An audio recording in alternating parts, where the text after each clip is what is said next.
bounce.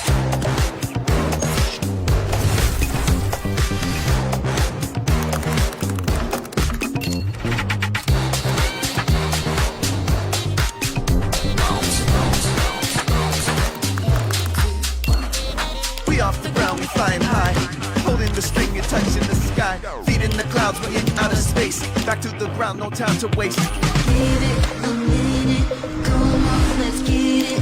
Wanna get lifted, here we go. Jump in, jump out, time to move, let's bounce.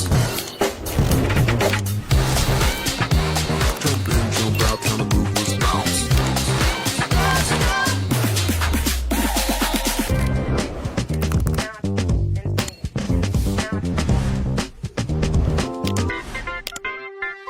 Give it a minute, come on, let's get it. Wanna get lifted, here we go. Jump in, jump out, time to move, let's bounce. Jump in, jump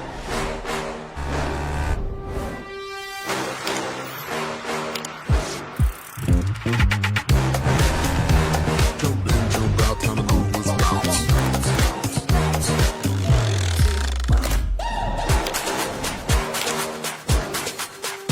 Bounce.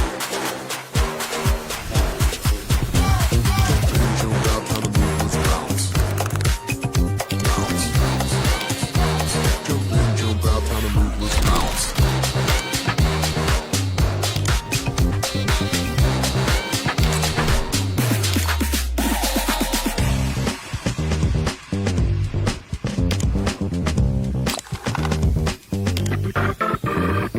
One foot in front of the other we go, left, right, up, down, we in control, giving the most, give me more, house down, run it back. Hello.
Hello, hello everyone.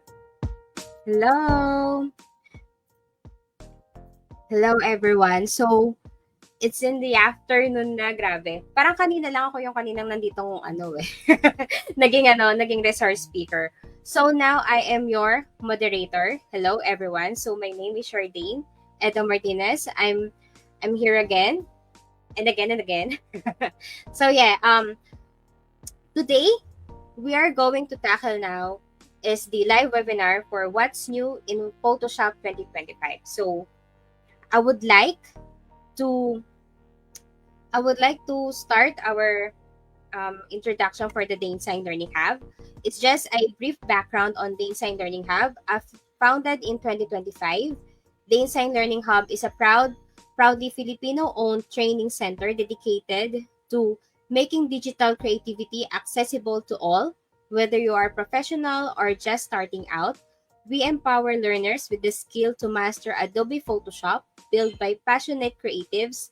DaneSign believes that creativity is for everyone, no matter what your background is. So, hello everyone. So my name is Chardaine Eda Martinez, your moderator for today's session, What's New in Photoshop 2025. I'm a digital designer as an Adobe community expert and an Adobe creative educator. Also an Adobe certified professional in visual design using Photoshop and a proud content collaborator with Creative Nation Academy. So I'm excited to introduce to you our guest speaker for today to guide us through the latest features and updates in Photoshop 2025, designed to spark your creativity and boost your workflow.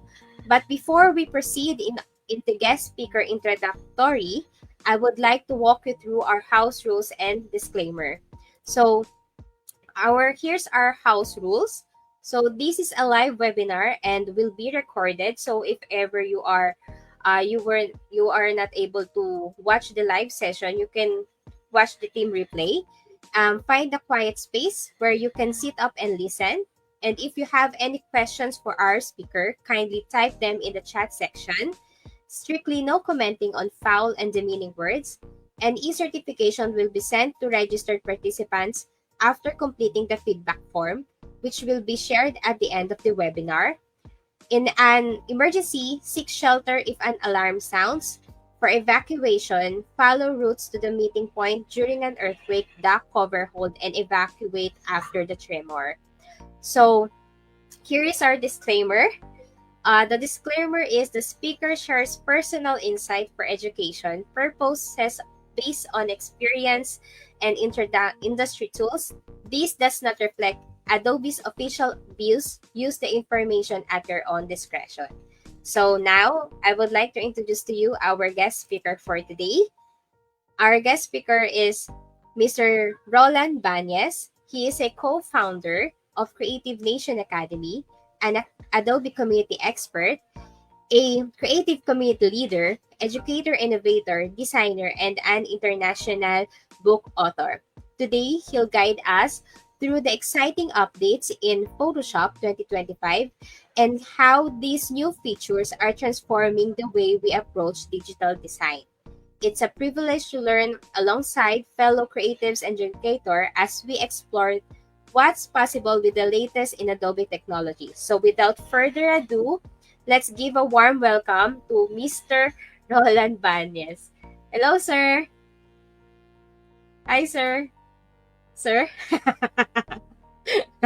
Nakamute ka ata. Nakamute pa ako eh. Sorry. Busy no? Sorry. Tapusin ko lang to. Matapos na. Kunti na lang. Just keeping it real. Alam nyo, tao tayo. Dito ako sa aking home studio. And sabi siguro ni Sir, panay English to eh. Makapag-comedy nga. Magandang hapon po sa inyo lahat at mapagpalang araw sa ating mga nanonood sa ngayong panahon na ito. Tagalog. Ay, wow. So, para sa ating mga nanonood, nakikita ko may mga comments na dito. Nandito na si Jean at yung ating mga kaninang nanood. Sana nanood din kayo ngayon, ha? So, mali pala. Hindi pala camera ko dito na pala sa taas. Nag-play sa camera eh. No? Yan po. Ayan. So, sobrang dami ng naka-flash sa harap. Dinalo ko sa titingin. Ganun talaga. Alam niyo naman, keeping it real. Alam niyo naman, hindi tayo perfecto dito. At mas gusto natin yung totoong-totoo tayo dito. Okay, so yan.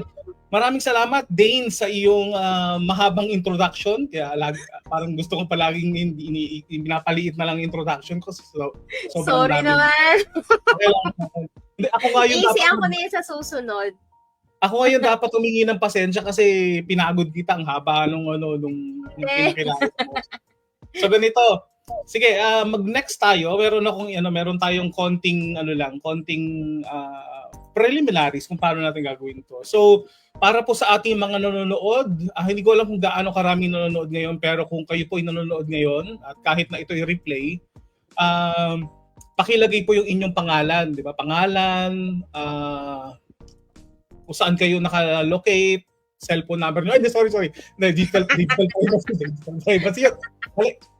So, lagay nyo lang, introduce yourself, tapos we'll try to provide some shout-outs in the process, di ba? Kasi gusto namin interactive tong session na to. And together with that, gusto naming malaman kung ano yung gusto nyong matutunan or baka mga bagay na pwede naming mas-suggest, di ba? Na makita namin po, baka pwede namin i-suggest to sa Adobe team, di ba? Parang wala pa palang feature na ganon. So, yan.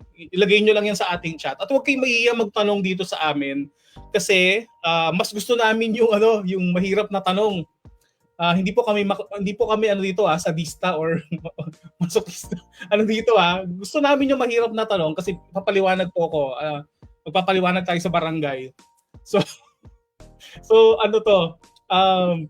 Yung mga mahirap na questions kasi, yan ang magkakaroon tayo ng paraan para may matutunan tayo. So ako hindi naman ako super like mega expert sa Photoshop. Kahit nga kausap ko na yung mismong product manager mismo ng Photoshop.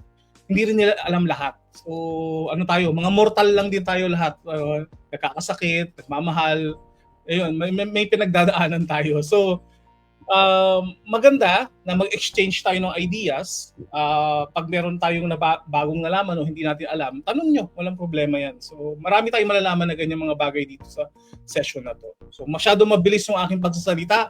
Pagpasensyahan nyo na, hindi pa po ako nagkakape, pero uminom lang ako ng tubig. Yes, kasama kong tubig dito. Yan. Okay, so forward tayo. Ang susunod naman natin gagawin ay yung ating agenda. So, ano bang gagawin natin dito sa session na to? At gaano ba katagal? Baka may magtatanong, gaano ba katagal tong session na to? I'll try to keep it simple to the point na aabot lang tayo ng mga bukas. Hindi, joke po. Hanggang hindi tapos na tayo ng mga 4:30 ba? Actually, bago pa mag 4:30 tapos na tayo. Kasi ang ibibigay ko naman sa inyo agad-agad is the practical demonstration kung paano siya gumagana at saan siya pipindutin para ma-access nyo yung mga features na bago sa Photoshop 2025, which is updated noong April. Kung di ako nagkakamali, parang mid-April yon nangyari to. So meron pang mga darating sa June, pero pinagbawalan ako. Hindi ko pwedeng sabihin, di ba? Kaya antayin na lang kayo. Okay, antayin na lang. Sige. So ganito, meron tayong items na nakikita nyo sa screen. Meron tayong improve selections, adjust color, lahat yan i-demonstrate ko sa inyo. Okay? Sige. So let's move on. Ipapakita ko muna yung aking next natin is kailangan nating ma-download yung beta version. O beta or beta or depende sa kung anong nationality nyo. Beta, or ano. I-download nyo po yan. So pag nandun kayo sa Creative Cloud app ninyo, meron kayo makikita dito sa gilid na section ng beta apps. Diba? Pwede nyo pong i-install yan. Install nyo para makasabay kayo sa gagawin natin. At matutunan nyo siya agad. Diba? Isipin nyo, bagong-bago pa lang sa Photoshop, natutunan nyo na siya agad. Diba? So yan po. Next natin, pag na-install nyo na siya, magde-demo na tayo. So, ganun lang kabilis. Sige. So, I'm just going to share my screen. I will just have some permissions. Nakalagay yan. Alam ko naka-share na dyan yung aking screen. Yan. Oh, ang galing. Ang galing. Para tayong Kong TV tuloy. Ang galing. So, click natin to dito. Ito po yun, ulitin natin baka kayo po ay naguguluhan sa buhay, parang hindi nyo alam kung anong gagamitin yung sabong panlaba. Madali lang po yan. Punta kayo dito. Napaka-random no? Click natin yung beta apps. Makita nyo sa gilid yan, di ba? Tapos ulitin natin meron kayong makita dito install. So sa akin, naka-install na siya. So hindi ko na siya gagawin. Kasi na-install ko na nga. So pag mangyari dyan, pwede nyo na siyang i-open. Diba? So, halos lahat ng gagawin natin ngayon is mas maganda gawin nyo siya sa beta app. Kasi halos lahat po nito ay updated na. Sobrang updated yan. Okay? So, once na nabuksan na natin siya, ito na po yung ating Photoshop. Diba? So, nakita nyo, ito yung Photoshop natin. At mag-open lang po ko, ang una nating pag-uusapan ay yung tinatawag natin na improve selections. Para saan ba yung improve selections na yan? Before, ang hirap-hirap di ba? Open ko na lang muna tong picture na to. So pag-click natin at open natin tong picture na to, ano mangyayari? Hindi magbukas, di ba? Di ba? Sabi ko na, hindi magbukas eh. Sige, mag-open muna ako ng picture bago ko sabihin sa inyo kung ano mangyayari. Ayaw niya magbukas. Ayan na. Wait. Wait. Para tuloy ako naging meme. Pag-click ko niyan, tingnan nyo, naka-open tayo ng isang document dito. So, anong hirap ng pagse-select before, although medyo mabilis na naman yung technology, meron na tayong ginagamit ng artificial intelligence para ma-select na natin yung mga kailangan nating select. Pero ngayon, yung sa in-update nila, mas mabilis yung ating features na pwedeng ma-select. Okay? Ganito yung mangyayari. So, meron tayong naka-open dito. Automatically, anong una natin gagamitin? Gagamit tayo dito ng mga selection tools. Diba? Ito yung mga selection tools natin. Meron tayong marquee selection tool, or rectangular marquee selection tool, meron tayong selection brush tool, at meron din tayong napakatalinong object selection tool. So click natin yung object selection tool at dito natin ma-access yung pinakamatalino nilang version, which is yung improved na selection. Ito po siya. Pag nakita nyo, meron tayo ditong nagagawa. Pag click natin sa kanya, sa button na to, para automatic siya magse-select, ang tawag dyan ay Object Finder. So pag click natin yan, tignan nyo, ikot-ikot siya dito, di ba? Pag ikot-ikot niya dyan, titignan niya lahat ng mga object na nandito. Di ba? Ang galing, no? Automatic niya dinedetect lahat yan. At, nakakatuwa dito, pag click natin ng Select People, nadedetect niya yung mga tao sa loob ng photo. Di ba? Ganun na siya katalino. At kung maraming tao yan, pwede natin makita dito, i-click natin siya. So nakita nyo, di ba? Lalabas dito lahat ng tao. Pag click natin to, lahat sila, pati lahat ng parameters na na-detect niya. Let's say, entire person ba siya? O gusto nyo, buhok lang ba nila? Lahat ba ng buhok nila? Di ba? Ang dali naman, sobrang dali na. O eyebrows, eyes. So, pwedeng i-click natin ito. Kunyari, yung pinakatao lang dito, yung unang person dito. And then, gusto natin yung sumunod sa kanya, which is nasa kabilang dulo. Pwede natin gawin yan. So, nakita nyo, ang galing, ang bilis, ang galing. Ang bilis nung pagkaka-apply natin. Click natin. Kaso nga lang, medyo baka nakakapanibago dito dahil sa pag hinover nyo, kunwari, ginalaw nyo yung mouse nyo, automatic iniisip niya baka isi-select mo yung tao. I-let go muna, ilagay mo sa canvas, tapos saka mo i-click yung apply. Tingnan nyo kung ano mangyari pag ginawa ko yan. Ano mangyari? Yan po ay magse-select na yung ating dalawang person na nilagay natin. Yan na, di ba? Ang galing, no? Ganun kabilis. Di ba? And wala masyadong kahirap-hirap na select na natin siya. Pwede na kayong gumawa dito ng kung ano-ano mga bagay like levels and curves. Pwede nyo magamit yung ating generative fill. So technically, by using that, it will improve your selections at mapapabilis yung inyong mga ginagamit na specific part ng inyong image na gusto nyo i-select. Okay? So hindi lang yan, as you would see, pwede nyo yung makita yung specific na, let's say, ano bang gusto nyo? Eyes, eyebrow, teeth, facial hair, nasiselect nyo dito. Kunyari, facial hair. Although walang facial hair sa ate, so mali yung sinali ko. I-click ko dito. Ayan o, di ba? Kita nyo? Nagaling natin sa ate. Yan, ang pagagawa nyo dyan. Lahat yan na-detect niya. Pati accessories. Ang galing, no? Yan. Sige. So, ang mangyari dyan is, pwede na kayo mag-select. Ang pwede nating sumunod na pag-aaralan dyan is once na nakapag-select tayo, pwede rin naman nating i-reset yung pinaka-tool.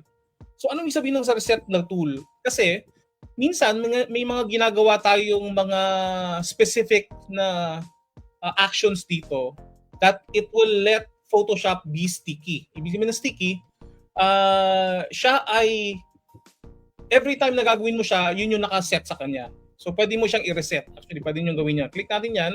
Tapos, click natin itong pinaka gear icon. Tapos, meron ka makikita itong reset tool. So, mangyayari dyan, lahat ng customizations na ginawa mo, mawawala. Okay? So, actually, pwede mo naman i-save yan kung gusto mo i-save. Pero right now, para maging default siya, pwede mong gawin yon. Okay? So, yan yon. So, pag chinek din natin yung settings natin, tingnan nyo, so, hindi lang po ito demonstration kung paano gumagana. I-explain ko rin sa inyo kung ano yung settings sa ilalim mismo ng improved selections. As you would see here, tingnan nyo, pwede nyo tanggalin yung object finder. And as you would see, kapag tinanggal nyo yung object finder, kahit mag-travel kayo sa buong photo, hindi siya magiging active. Nakita nyo? At yung object finder na yan, nakita nyo yung pinaka-icon na para siyang yin-yang or parang recyclable. Nawawala siya, which is that i-disable niyo yung technology. So, okay, pag ginawa natin yan, babalik ulit siya. Okay. And then, meron din tayong option na object subtract, kung gusto nyo enable yan, or find people or find people details on canvas. Pero pag ginawa ko yan, tinanggal ko yan, at ako'y nag-select ng people, tingnan ko na mangyayari.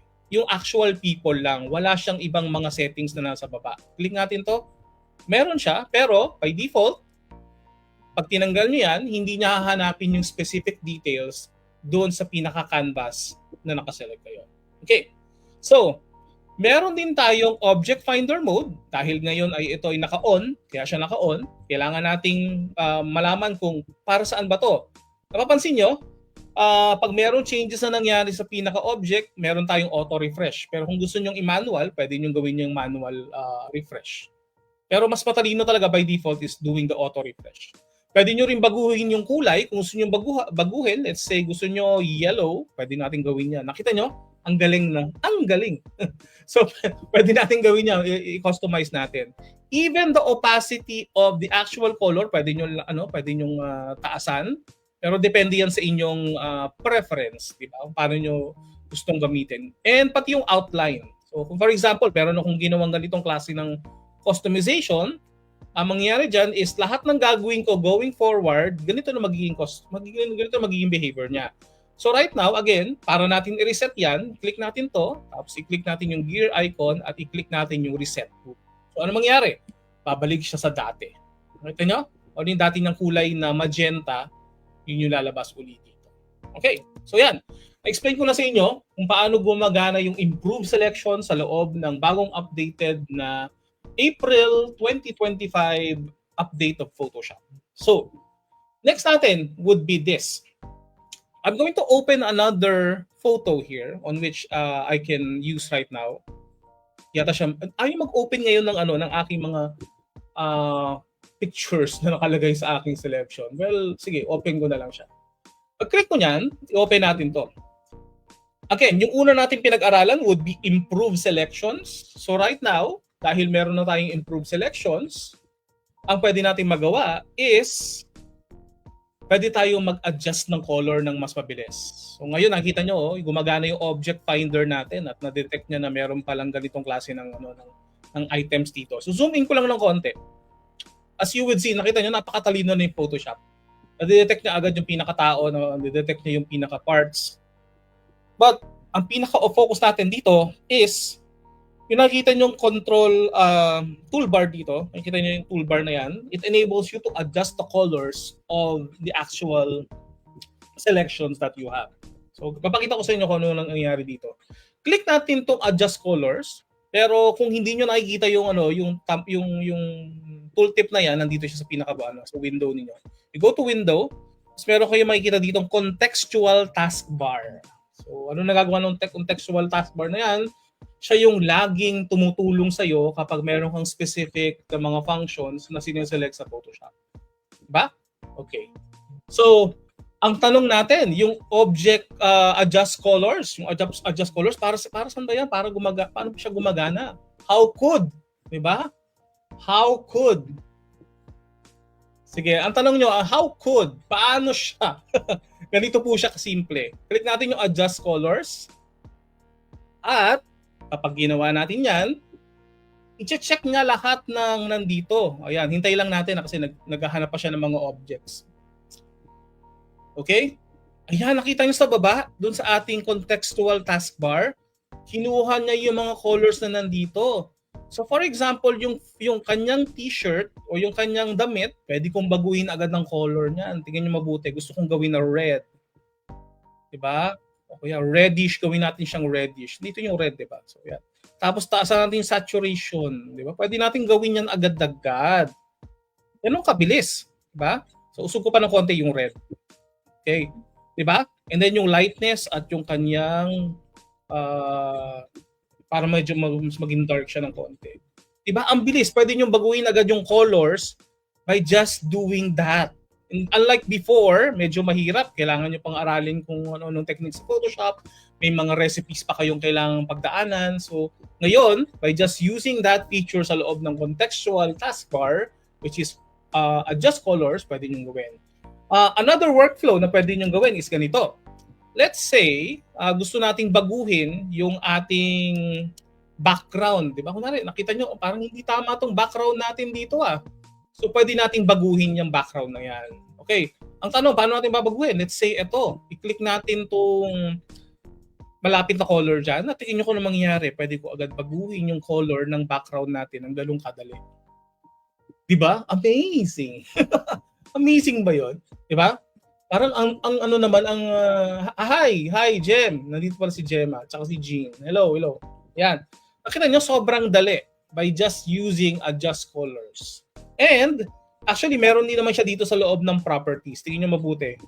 You can also access that using the properties panel on which pareho lang din naman siya ng pwedeng magawa. I-drag ko lang to palabas. Diba? Tingnan nyo kung nangyari. Kapareho lang din siya ng ating adjust colors na contextual taskbar. And you would see that medyo mas marami siyang options na pwede nyong gamitin as you would see here. Mas marami siyang pwedeng gawin. Okay? Yan, tingnan nyo. Diba? Tapos pwede nyo baguhin yung mismong color range ng pinaka settings na ginamit nyo dito. Okay. So that is adjust colors. Pwede kayo mag-target ng specific color. You can also reset the prominent colors po. Ang tanong, paano ba tayo magre-reset ng prominent colors, di ba? For example, nagalaw na natin itong mga colors na to. Paano natin siya i-reset? Andito po siya nagtatago. Diba? Click natin yan, tapos meron tayong refresh prominent colors. So click natin yan. At ano mangyayari? I-recalibrate niya. Kung nakita niya sa pinaka-screen mo, yun yung babaguhin niya at ilalabas siya dito sa atin. Yan o, reset niya lahat. Diba? Yun yung pwede niyo magawa.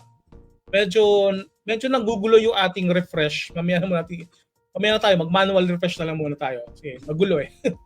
So yan po. And again, you can access this using the properties panel na pinakita ko sa inyo para makita nyo yung mas advanced o mas maraming controls na pwede nyo magamit. So, click natin to, actually pwede nyo magamit to. Yan. Diba?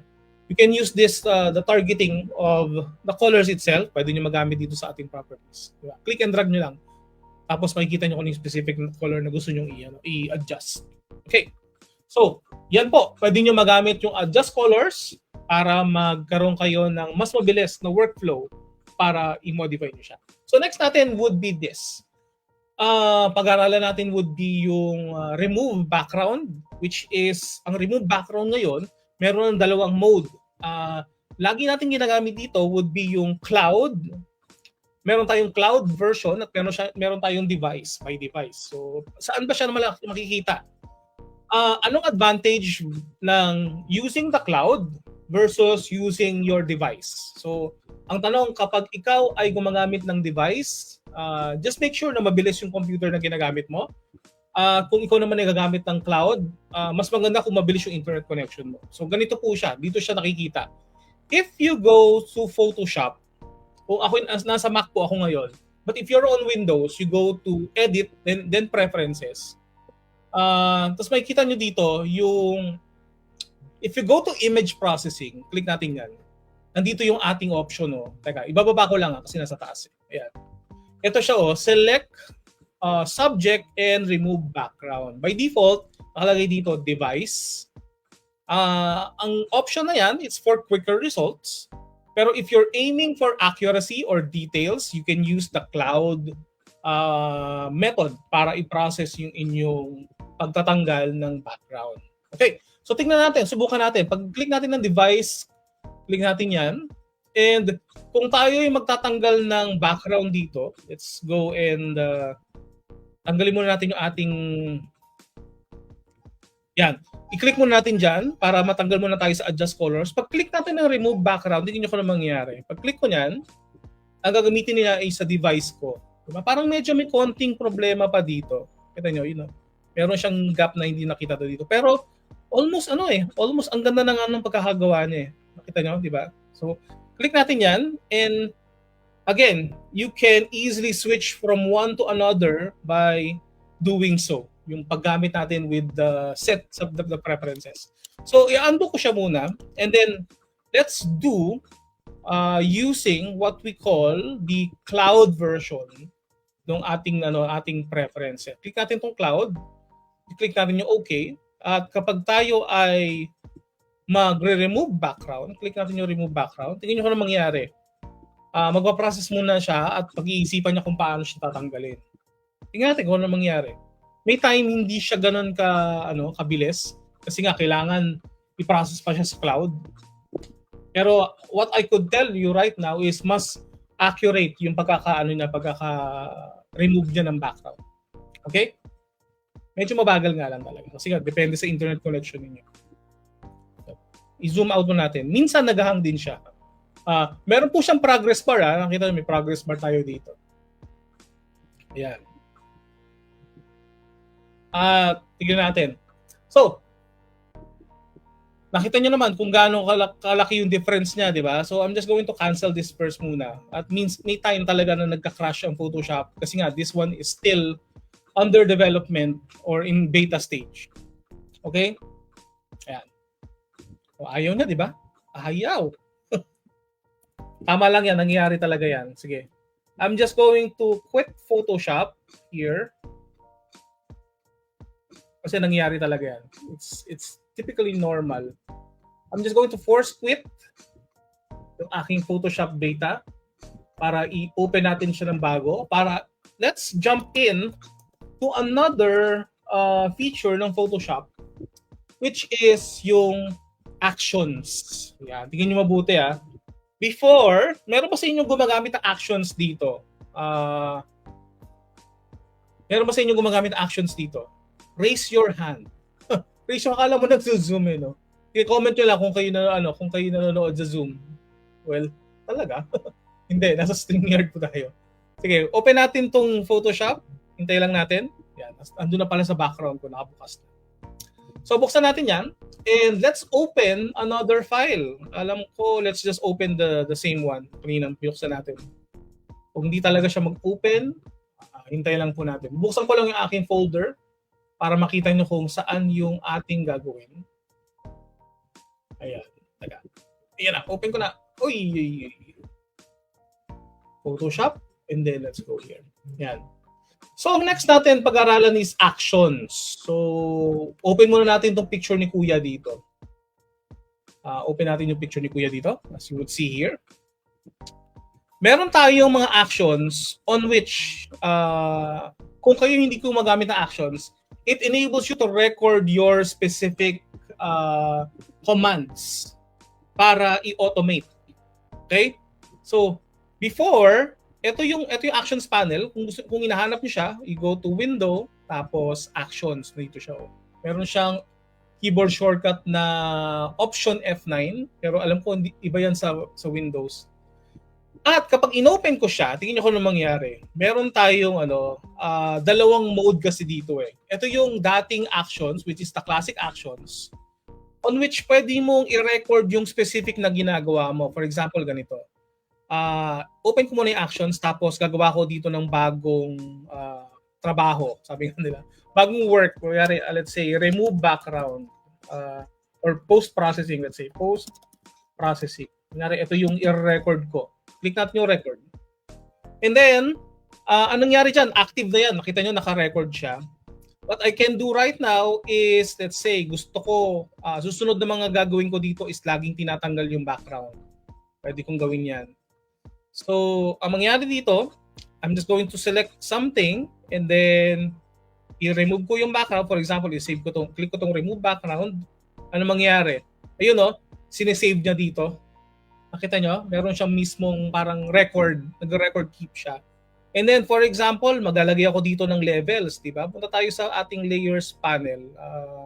Window, layers, ang hindi mapagkakatiwalaan na panel kasi layers. Kapag nalagay ako dito ng adjustment layer, let's say, baguhin ko yung layer levels dito. Yan, nakita nyo, make adjustment layer, tapos nag-levels tayo. Usog ko lang to ng konti. Ayan na. So, tapos kunyari, meron lang akong konting nilagay na settings. Diba? Kunyari, nag-adjust lang ako ng konti dito. Tapos, pinago ko yung aking gitna. Diba? Kunyari, medyo pinap na natin ng konti. Tapos, naglagay tayo ng curves. Let's say, maglagay tayo dito ng curves. So, nakita nyo, lahat yan sinesave niya. Let's say, gagawa tayo, let's say, ng color balance o hue saturation. For example, gagawa tayo ng ganyan. Say, kunyari, baguhin natin yung color niya. So, nakita nyo, nagre-record silang lahat. And then, let's say, gusto ko i-export ko na to. File, export, tapos export as. And then, i-save ko siya sa aking desktop. So, ganyan paggamit ng actions. Pero, ang kagandahan niyan is kapag ginamit nyo yung bagong actions, para kayong merong artificial intelligence na itatype mo lang kung ano yung pinaka-action, gagawin na niya agad. Okay? Let's say, ginawa ko yun, save ko na siya, di ba? Lagay ko na lang siya sa aking desktop. Just for the sake of doing the demonstration. Export ko siya, ilagay ko sa desktop ko, click ko yan, save. And then, para makita nyo matapos na yung action. Ayan, so tapos na siya, di ba? Tapos na siya. So I'm just going to stop this. At ano nangyari? Naka-record dito lahat ng ginawa kong post-processing. Okay.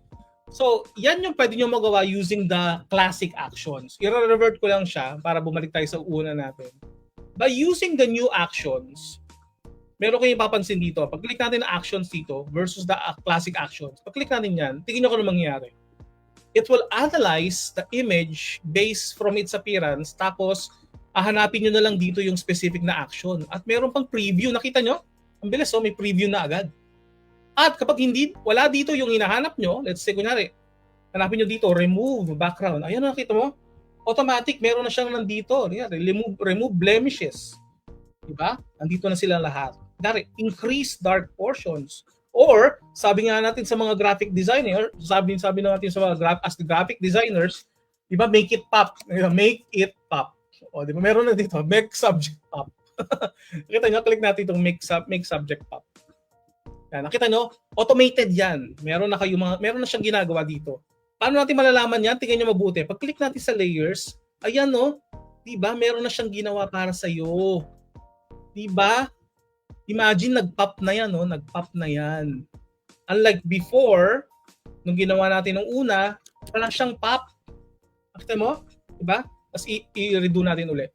Redo. Make subject pop. O, di ba? At nakita nyo, ang dami niyang ginawa. Naglagay siya ng layer mask, naglagay siya ng smart filters, and ang kagandahan nito, pwede mong pag-aralan kung paano gumagana yung mismong action by just investigating yung pinaka-recipe niya. Di ba? So, I hope gamitin nyo tong actions going forward kasi nakita nyo, para na siyang, isipin nyo, para siyang chat GPT for Photoshop. Ganun siya kagaling, di ba? Isipin natin, textile. Ito, hindi ko pa na-try ito, pero for the sake of the demonstration, papakita ko sa inyo paano siya gumagana. Yan, textile. Create a new layer type. Kasi wala pala ako nilagay na type layer. Okay, sige. So, meron naman siya mga conditions. So, as you would see, kailangan nyo dito, meron kang kailangan text na nandyan. Okay. So, yan po. Yan ang actions. Yan ang bagong actions na pwede nyong gamitin sa loob ng Photoshop ngayon.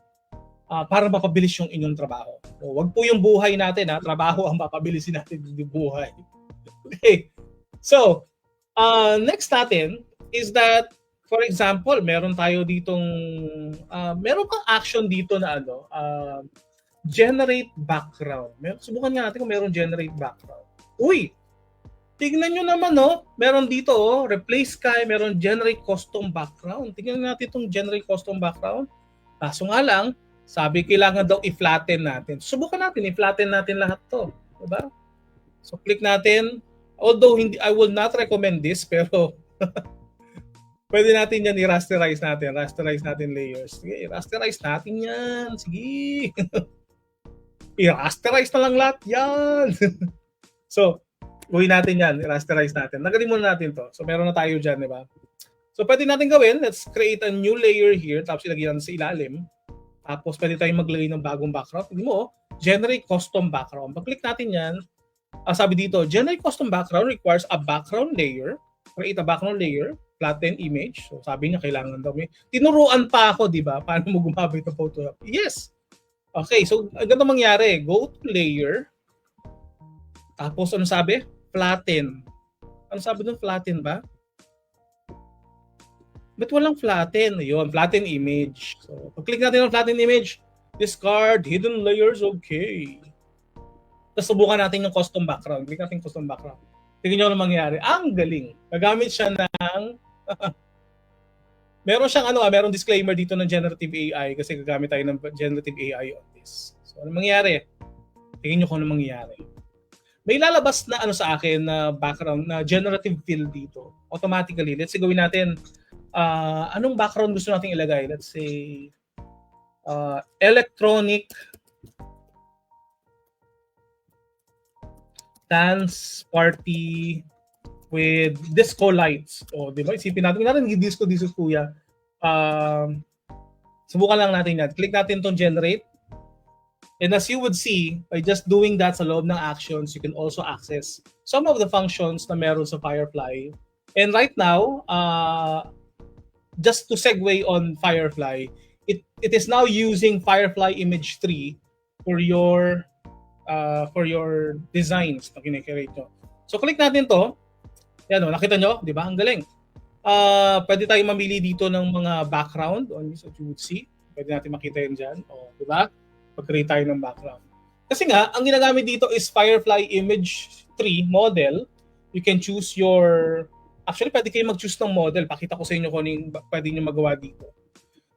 So, with the introduction of that, galing tayo sa actions, click natin itong Firefly. And pag-click natin yan, pwede kayo mamili dito ng dalawang model, as you would see. Meron tayong Image Model 3 at Image Model 1.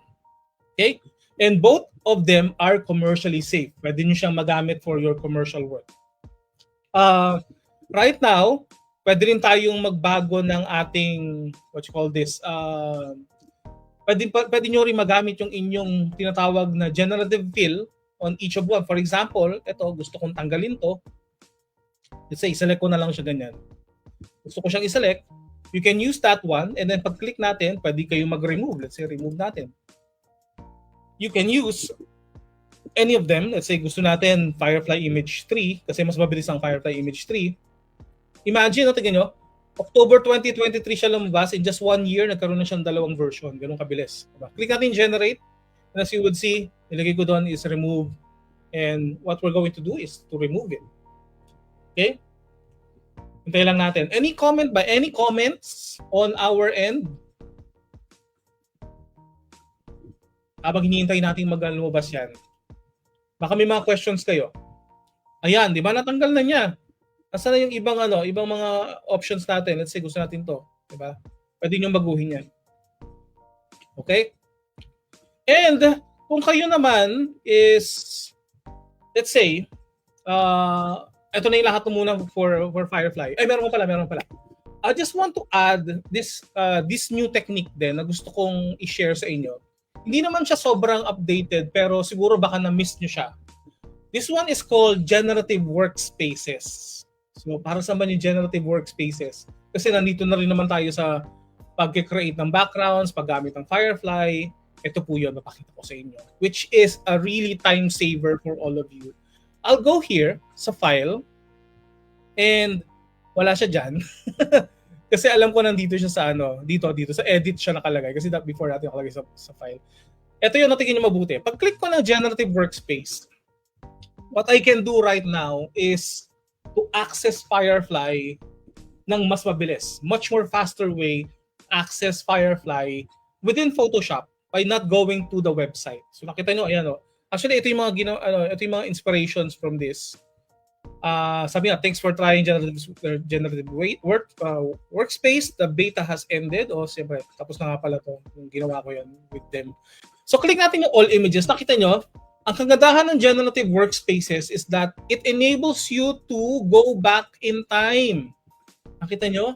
Ito yung mga pinagagawa ko before the actual release. As you would see. Tingnan nyo, sobrang tagal na. Actually, to October 14, I was playing with this. The earliest would be September 25. I was playing with this technology already. And just to provide you context on this, let's say gagawa tayo ng mga mascot. Ang cute nito, di ba? May isa sa mga examples ko yan. Click mo yan. And what you can do right here is, nasa na yung aking prompt? Ayan, hintayin nyo lang. Diba? Nagmamadali. Ilakad. Ba't ayaw mag-load ng aking prompt? Bakit mag-load to dito? Wait lang Bakit ayaw mo mag-load? Sige, close natin to. Ayan. So, ang pwede natin gawin dito is click natin yung use settings. Hindi mo kasi kinlik yung use settings. Ikaw naman talaga. Ikaw yung mali. Click natin yung use settings. And as you would see, nakasave dito lahat ng ginawa ko na prompt. Di ba? Ang gandahan yan. So, ang kagandahan yan is you can enable yourself to automate and make more design decisions by using this generative workspace. Papakita ko sa inyo saan. Para saan ito. Okay.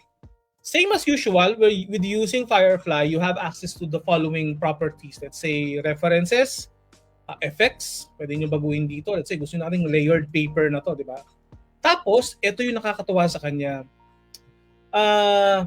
Ano nakalagay dito? 3D character, big eyes, long pointy ears, mouth, tapos lion straw hat. Tapos pwede tayong maglagay dito ng ibang mga variables. Pag sinabing variables, if you're into programming, yung iba't ibang klase ng settings. Let's say, for example, gusto natin ay may specific tayo na color. Di ba? Nakalagay dyan, white shorts, white shirt. So for example, tanggalin natin to, gawin natin siyang, what if ang gusto ko naman color blue, color red? So pwede natin baguhin yan. I-click natin itong add variable at pwede natin i-delete tong white. So ano mangyari? Click natin to, delete natin yan, tapos ilagay natin dito, white. Although may white na tayo, gawa tayo dito ng red, blue, and then green. O, di ba? So tingnan ko ano mangyayari. Pag ginawa ko yan, I'm inserting what we call a variable on which gaano karami ang ma-generate ko agad. Sorry, hindi nakikita yung pangalan ko ha. Nakikita yung ginagawa ko. Yan. Kata nyo, it enables me to generate 12 agad-agad by just doing a variable like this. Diba? So let's say, ayaw naman natin lion. Gusto natin, iba't ibang klase ng animal. Diba? Kunyari, isa ay tiger. Ay, masyadong malayo. Kunyari, penguin na lang. Penguin. Let's say isa naman ay yung mas malayo. Shark, di ba? Mali yung spelling ko, penguin, ayan. Penguin, shark, or panda, di ba? For example, gawin natin panda. Tingnan nyo kung ano mangyayari. Nakita nyo ano lumalabas? Generate 36 agad-agad. Di ba? Ganun kabilis. By using variables. Okay. So, ano mangyari? Pag click ko ng generate 36 dito, tingnan nyo kung ano mangyari. Hindi na siya gumagana. Ayaw na niya gumana. Ayaw na talaga niya. Hindi na pala talaga siya possible. Nag-end na raw yung beta. Sorry. Ayan. Hindi na siya available. Pero as you would see here, tingnan nyo, I'm just not sure kung kailan siya babalik yung beta or baka nasa official build na siya ngayon. Dahil naka-beta version ako kaya hindi siya gumagana. Try nyo sa itry nyo siya sa inyong official build. So official version ng Photoshop ngayon, hanapin nyo yung generative workspaces, tapos maglagay kayo ng variables, you can easily create something like this. Makita nyo ako, ginawa ko siya agad-agad. Diba? Ang dami ko nang nagawang variations by just using generative workspace. So yan, try this. Okay? So that is generative workspace. So, next natin would be this one. Let's say, meron tayong isang hero image dito. Close na muna natin to para meron tayong bagong hero image na pwede natin gamitin dito. Si ate uli. Ito, favorite natin si ate. Right-click natin. Let's open Photoshop here. I'm going to call upon the powers of what we call precise gradients. Alam ko, napag-usapan na namin to sa basics ni Shardane last time. Pero I just want to have this included on the official video na ginagawa natin right now. So, paano natin magagawa yan? Nandito tayo sa pinaka-image natin. Let's click remove background para matanggal natin yung background na yan. So, ayan. Bilis, di ba? What we can do right now is I'm just going to access the layers. I'm going to create a new layer sa ilalim yan. So, I'm just going to drag in sa ilalim. Let's use the gradient tool and I'm just going to drag this. Nakita nyo, ito yung nagagawa ng precise. Ang tanong, saan siya nakikita? If you go to properties, gusto natin itong properties na to, i-drag natin palabas. Dito lang po nyo siya i-access. Meron kayo makikita dito ng method. Kasi ang itsura niyan, ganito talaga sa umpisa. Kasi perceptual. Ganyan yung magiging itsura niyan. Say solid gradient. And as you would see, hindi siya ganun kaganda, di ba? Pero although as you would see, marami ako nilagay dito ng mga let's say presets. Kasi ganito naman talaga ganito naman talaga ang interaction ng paggamit ng gradients, di ba? Pero once na baguhin mo yung method and you make it stripes, ganito yung nangyayari. Okay? And then if you add more colors here, pwede kayo mag-create ng something like this. Babaguhin yung color nito. Gawin ko siyang almost adjacent to the color, analogous. Ayan. Kita nyo? Ang galing, di ba? Ang ganda ng pagkaka-create niyan. So let's say medyo darker dito ng konti. Di ba? And you can add as many as you like for this. Plus with the settings of the type of gradient that you want to create. For example, ilapit lang natin ng konti yung color dito. Let's say something like this. Yun ba? And then, ganito. Pwede nyo baguhin yung ating type or style. Click natin yan. Tingnan nyo. Oh, ang galing, no? Pwede nyo baguhin yan. And then, kagandahan nito is that you can easily create something like this. Diba? Ang tanong, pwede ba tayo maglagay ng dalawa o mas marami pang precise na gradients? As of the moment, you can only create one, but you can do the specific hack. May hack ano pwedeng gawin dito or a way for you to bypass this. Ganito, i-share ko sa inyo. So ganito. Ang pwede nyo magawa dito by just doing that is to rasterize the layer itself. Ano siya? Pag na-rasterize nyo na, let's select this and delete. Tapos pwede kayo uli mag-create ng bago para maging double siya. Ang mangyari dyan, ganito. What you can do next is use the blending modes. Pwede tayo mag-multiply. And you can do something like this. Na dalawa yung lumalabas. Or any blending mode that you can use for this. Yan. Pwede nyo magawa yun. Pero as of the moment, isa pa lang ang pwede nyo magawa na naka-stripes in using the gradient tool. Okay? Yan. So, ang next naman natin dito na dinagdag pa nila is, baka may nakalimutan pa ako. Okay. So, para doon sa mga experts na natin sa Photoshop, alam nyo ba na meron tinatawag na focus mode sa loob ng Photoshop? Let's go to Photoshop and then settings. Alam ko nandito siya nagtatago eh. Hindi ko na matandaan. Hanapin ko lang. Meron tayong tinatawag dito na focus mode. So anong ginagawa ng focus mode? Yung focus mode, ito siya. Dito siya nagtatago. If you go to notifications, para hindi na kayo nabubulabog ng marami mga pop-up sa loob ng Photoshop, you go to preferences, you go to notification, tapos i-click nyo yung enable focus group. So ano mangyayari dyan? Mawawala na yung inyong mga rich tooltips kasi alam nyo na naman paano gumamit ng Photoshop at the first place. So kung alam nyo na gumamit ng Photoshop at the first place, hindi na siya magpa-pop up dito. Nakita nyo, di ba? So, Photoshop is a bit more silent. Unlike before, kapag pumunta ako sa settings tapos aking notifications at tinanggal ko yung focus mode, at syempre, ang default niya, nakaklik yan dito, nakaklik yan dyan. Pag-click ko lang okay, tingnan ko na mangyari. Pag nilagay ko yan, ilalabas agad dito sa akin na rich tooltips. Diba? So, parang kung alam nyo na rin siya, pwede nyo gamitin yung focus mode. Okay? So, more updates. Ito pa, tingnan nyo mabuti. Kung kayo naman ay gumagamit ng mga filters or mga adjustment presets, meron din mga dinagdag dito na adjustment presets. Ang tanong, saan siya nakalagay? If you go to window, meron kayo makikita dito na adjustments. Tapos yung adjustments natin. Kanina lumabas na siya. Click natin itong adjustments and you would see that meron ditong bago. Yan o. Meron tayong mga presets dito na pwede natin magamit for us to use inside of Photoshop. So nakita nyo dito, di ba? For portraits, landscape, photo repair, default na siya na nandito. Yan, nakita nyo? And all of these presets are curated na pwede nyo agad siyang magamit at mapabilis yung inyong trabaho. Let's say split tone. Nakita nyo, di ba? Nanimitan ko agad siya ng split tone at pati yung mga ingredients ng split tone nandito na. So take advantage of that. You can also save a specific preset na ginawa ninyo para magamit nyo siya at ma-repurpose nyo siya. Okay? Yan yung adjustment presets. Okay? I hope na natutuwa kayo dito sa mga bagong nilalagay na dito mga new updates. Next natin would be this. Kung kayo naman ay mahilig sa mabilis na pagpapalit ng inyong mga filters, pwede nyo magamit itong tinatawag natin na parametric filters. Okay, saan siya nagtatago? Let's go to window. Tapos meron kayo makikita ditong, saan nga ba nakalagay yung parametric filters? Nakalimutan ko na. Wait, hanapin ko lang ha. Parametric. Ayan, dito siya nagtatago.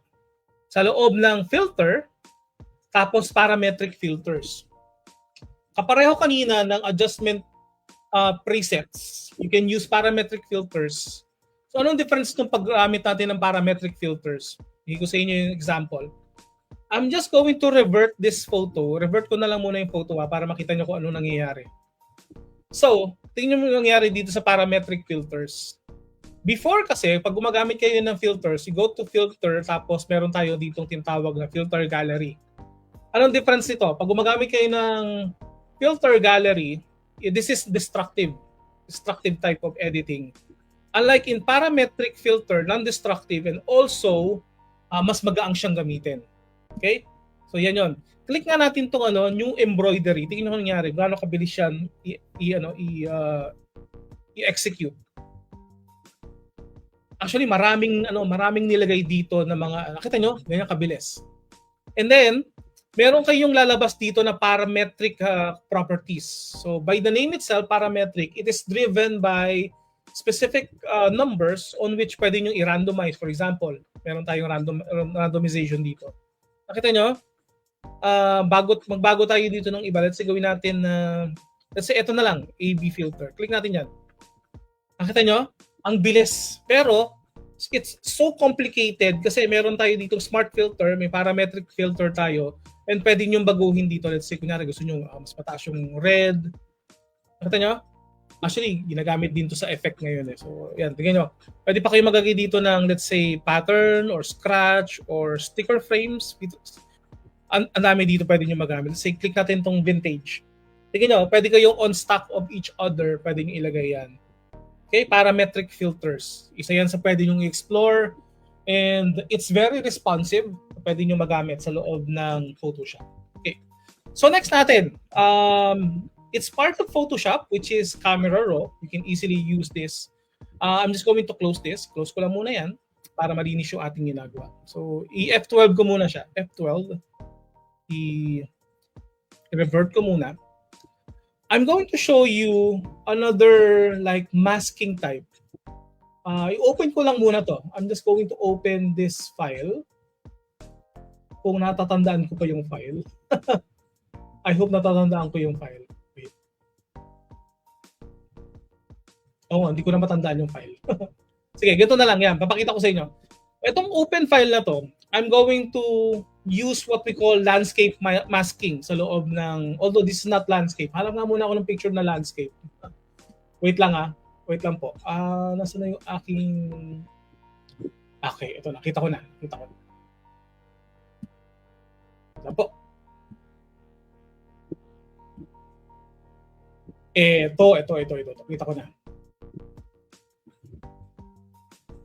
Open ko siya sa Photoshop. Let's say this one. Open ko lang siya. Although this is not landscape, pero I would say that this photo enables you to do what we call landscape masking. Sa loob yun ng Camera Raw. So, saan siya nakikita? Saan mo nakalagay ito? Diba?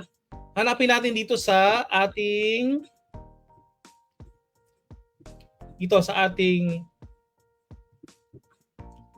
third option, which is sa masking. Hanapin natin yung masking dito. Yan.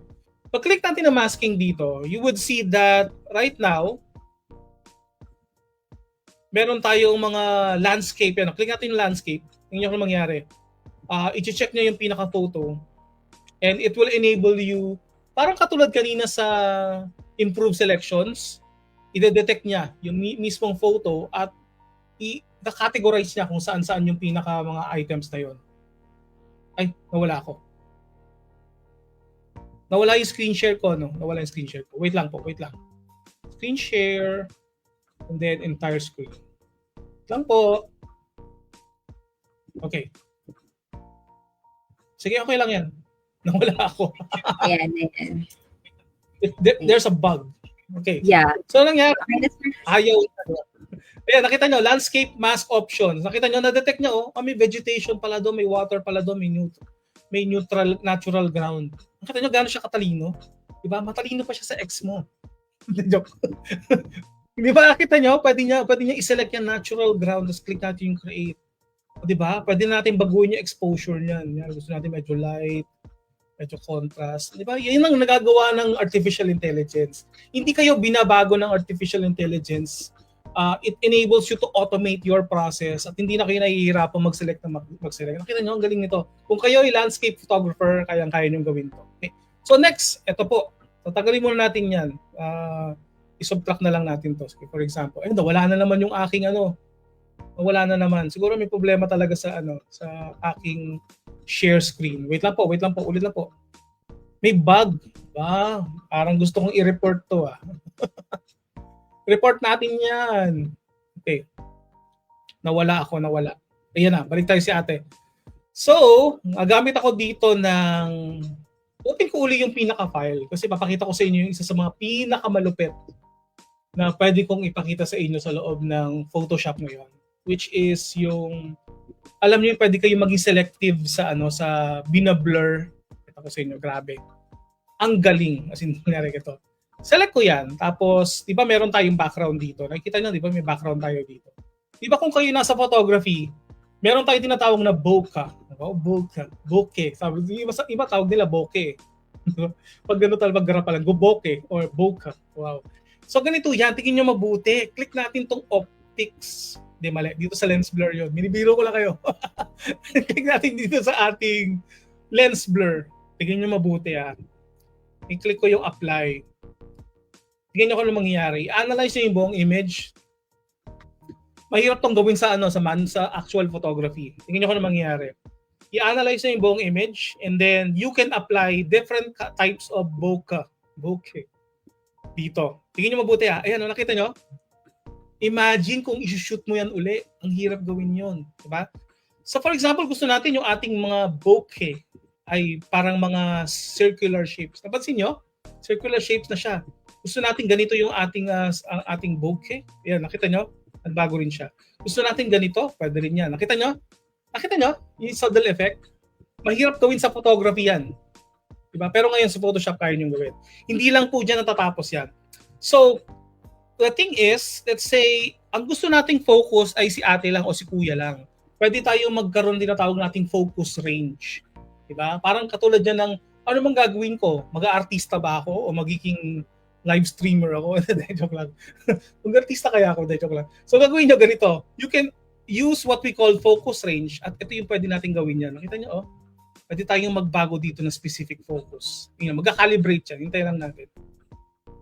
Diba? Tapos pwede natin baguhin dyan. Let's say gusto natin i-size up lang dito. At ito yung nakakatuwa.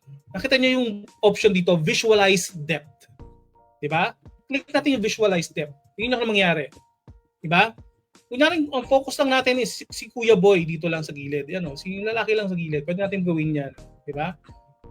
At pwede nating baguhin kung saan lang tayo mag-zoom in. Na focus lang yung pinakalalabas. So click natin yung visualize depth. Tanggalin natin yan. O diba? Si ate lang yung nakafocus. Diba? Pag nilipat natin dito, pwede natin i-click to para mag-recalibrate siya. Magbabago siya ng focus mismo. Parang katulad sa camera. Diba? Ang galing, no? Yan. Tapos pwede nyo baguhin. Gusto nyo bang ito ay dagdagan pa natin ng focus to? Tignan nyo. Click natin yan, tapos dagdagan natin ng focus. O, diba? Hindi siya nag-complete kasi ayun na, nandun na. Nakita nyo, nagbago ng kaunti. Kasi dun sa focus range. Ayan, okay. So yan. Yan ang pwede nyo baguhin sa loob ng camera raw. Update na to. Click natin ng open. Automatically, i-apply niya yan. So, yung dati ng itsura is wala tayong mga klase ng mga customizations. Ngayon, using camera raw, you can easily do that. Okay? So yan, actually marami pa. Pero I don't want to take so much of your time kasi we're going to run a little bit more of things on our housekeeping. Again, maraming salamat sa mga nanood ng live na ito at sa mga manonood din ng web ng replay. And I hope may natutunan kayo sa mga bagong dinagdag sa Photoshop sa ngayon. Pero actually, marami pong darating sa Photoshop. Hindi ko lang pwedeng masabi kasi papagalitan ako. Okay? Sige po. Sige. Maraming salamat sa mga nakinig.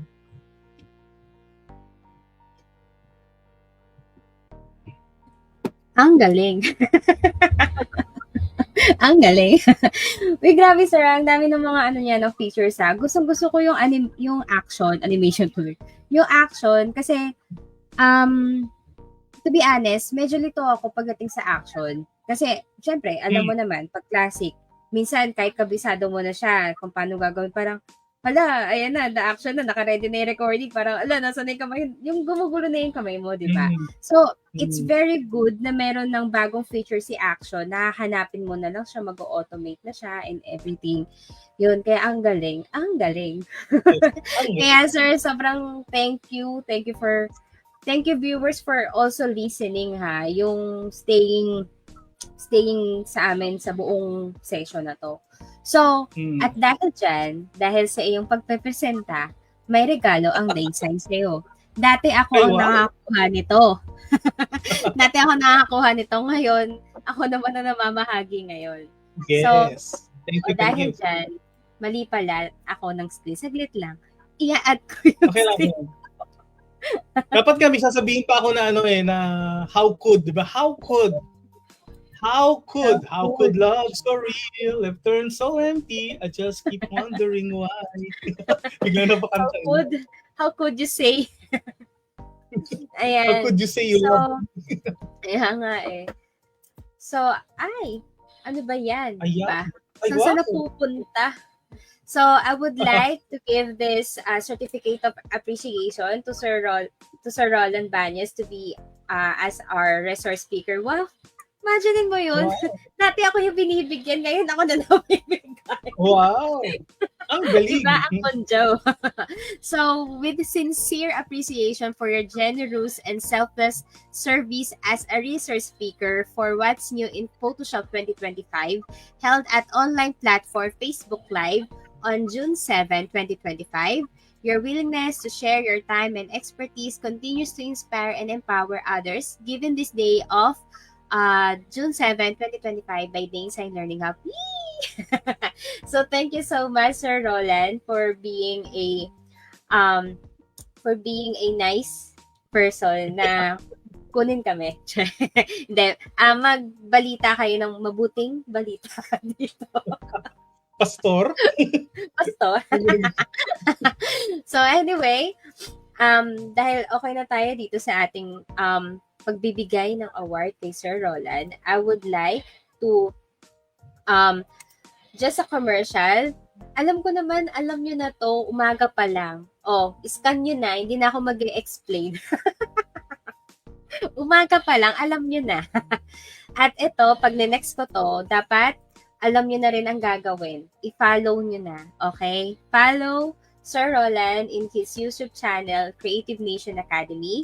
He has a 26,400k subscribers. Sana and he has a 608 videos. So, kung meron kayong kunyari, mga gusto pang matutunan when it comes to Adobe and other Adobe products, you can search it in his YouTube channel. Okay, so next, this is a partnership with Dainsign Learning Hub and Creative Nation Academy. And I know, alam nyo na rin na umaga pa lang. Alam nyo na to. This is powered by Certiport, and we have Grow Your Career, be an Adobe Certified Professional with these Adobe programs. So, ano ba yung partnership namin? So, this partnership is, we have an introductory offer. It's 4,500 and it's an all-in package. So, the inclusion is exam voucher with one retake, learning material access, practice exam, and proctor fee. Then, if you see on the other side, yung Certiport website price, mas makikita nyo na mas mahal siya compared sa amin. So, if you want to be certified in any Adobe products, hopefully, sa amin kayo kumuha. Grabe, ano? Talagang kumuha na kayo sa amin kasi mas cheaper kasi yung sa amin compared dun sa Certiport. Mas medyo expensive kasi sa Certiport. Hindi ko naman pinagbabawan, pero it's on your end naman, guys. So, if you have any queries or if you want to take the offer, kindly scan the QR code. Then, also in the Dainsign Learning Hub, we offer a paid session for basic calendar. So you can scan the QR code if you want to register in any basic basic Photoshop, and also we also have intermediate class. It's also a paid session. You can actually register here or scan the QR code to register. So, also guys, I know naman na natuwa kayo sa session natin. I know it. So, take a selfie with the session and use the hashtag Dainsign Learning Live. So, and also, ito na yung pinakikintay ng iba. Okay, guys. I know na this morning kasi is we give this information na rin, di ba? Regarding sa evaluation form. So, guys, we will be leaving the evaluation form open within this day. Kasi this morning, we announced that in each evaluation form, you will get a 1 raffle ticket. Okay. So, I'll be just flashing the screen to the next slide. So, ito yung raffle promo namin. So, we have a minor prizes and we have a grand prize. So, in each webinar you attended, 1 evaluation form is equivalent to 1 raffle ticket. So, for example, this morning you attended the you attended the intermediate course overview, right? So, meron ka ng isang meron ka ng isang raffle ticket. Then, kapag kapag nag-purchase ka naman sa amin or nag-book ka ng paid session in each of the basic Photoshop, intermediate, and the advanced, and the Adobe Certified program, meron din siyang each raffle ticket. So, may kita nyo dito sa slide natin is the basic Photoshop, meron siyang 5 raffle entries. Intermediate has 8 raffle entries. So, advanced is 12 raffle entries. And Adobe has 5 raffle entries. So, for example, ako, nag-paid na ako ng session sa inyo. Plus, umattend pa ako ng webinar. So, ibig sabihin, kunyari, ang pinay ko is the basic. So, meron na ako 5. Tapos, nag-attend pa ako ngayon. So, meron na akong 1 raffle entry. Then, pagdating natin sa mga draw, nag-draw na, di ba? So, tinawag yung pangalan ko. Di ba may 6 akong raffle entry. So, isa lang doon yung matatanggal. So, ibig sabihin, may 5 chances ka pang manalo. So, ganun kaganda yung raffle promo namin. So, the minor prizes will be drawn every end of the month. And when it comes to grand prize naman, it will be drawn on October. So, grab your chance. Sign na sa eval namin. And, guys, promise sa inyo, talagang ikatutuwa nyo to, guys. Kasi, etong mga minor prizes na to, it's, if I'm not mistaken, it's good for a year. Tama ba, sir? It's good for a year, Yes, right? 1 year. 1 year or 12-month subscription. To get started, download the Google Home app on a phone or Ito tablet. na yata yan. The value of the grand prize is around $825. Yes. Parang ngayon yung price yan. O, diba? Imagine niyo yon, nanalo lang kayo ng grand prize nyo sa, tawag dito Manood lang sa, kayo. nanood lang kayo, tapos sa subscription nyo, meron na kayong, nanalo pa kayo ng grand prize, diba? Magkano to monthly? Diba? Sa all apps pa to, Itong grand All prize apps to, yan, all apps to. Tapos, itong minor prize nyo, ang photography plan, so, meron na kayong Photoshop, meron pa kayong Lightroom. It's good for 12 months. Tapos, sa Adobe Express, 12 months din yun. So, ayan. Yes. Draw lang, lang kayo, attend lang kayo ng webinar. It's free. It's a free webinar. Tapos, meron pa kayong evaluation. Diba? Sobrang sulit. Nakikinig lang kayo ng mga 1 oras, 2 oras. Meron na kayo. Okay. So, I'll be just flashing this for, let's say, 4:13. I'll be flashing this evaluation until 4:13. Then, let's move on to or you can actually screenshot this, guys. If you want, you can screenshot this. Para, bibilangin ko na. 5, 10, 9, 8765431. Ang bilis. Ayaw yan no eh, no? Ayaw ipag-ibal.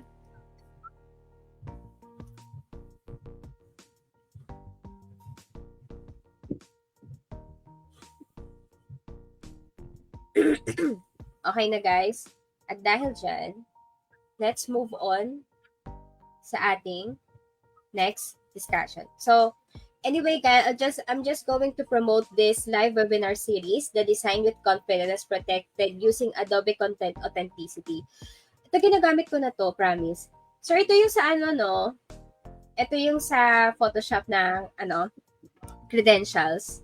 Yes, Diba? yes. Isa yan sa mga components ng Oh. content authenticity and marami Wait, gamit ko yan, promise. Kasi alam mo yung kapag kunyari gumagawa ka ng design, di ba? Tapos pag pina-post, pag na-upload ko siya sa Google Form, may kita ka CR na logo doon. Credential siya. Tapos pag click mo siya, minsan may inis ka pa nga kasi nandun siya sa malapit sa changing ng images eh. So pag click mo siya, may kita mo kaagad kung saan siya ginawa. Tapos kailan siya ginawa, 'di ba? Galing, ang galing. Kaya at sino eto gumawa? may- At sino gumawa? Yes, sino gumawa. Tapos, ang kinaganda pa dito, pag nag-upload ka din ng kunyari, naka-on yung credentials mo sa Photoshop, di ba? Properties yun. Once you uploaded it in LinkedIn, may kita mo na din na may naka-spot on siya na credentials. Di ba? Which is so amazing. So anyway, guys, moving on, we're going to have another session on June 22, 2025, which is Discovering Your Core Strength in a Sea of Multimedia Skills by Jeannie Osenia. Grabe naman, ang dami namang nito. Ano bang nangyayari sa dagat ng multimedia skills? Maigis na ka ba dito? Anyway, so ito yung parang kapag gulong-gulo ka, hindi mo alam kung ano yung pinaka-strength mo. Ito ang bagay na session sa'yo. Mas malalaman mo kung ano ba talaga ang pinaka-strength mo sa lahat ng multimedia skills mo. And At maiwasan nyo rin yung maiwasan nyo rin yung mga peking isda. Peking isda.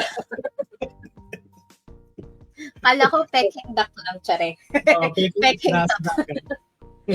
Next is, by sumobra. We will be having a From Design to Dream Job powered by Adobe Express.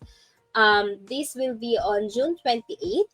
Our instructor will be Jemery Bocalbos. She is a multimedia specialist and Adobe Express ambassador, Adobe Community expert, and Adobe certified professional.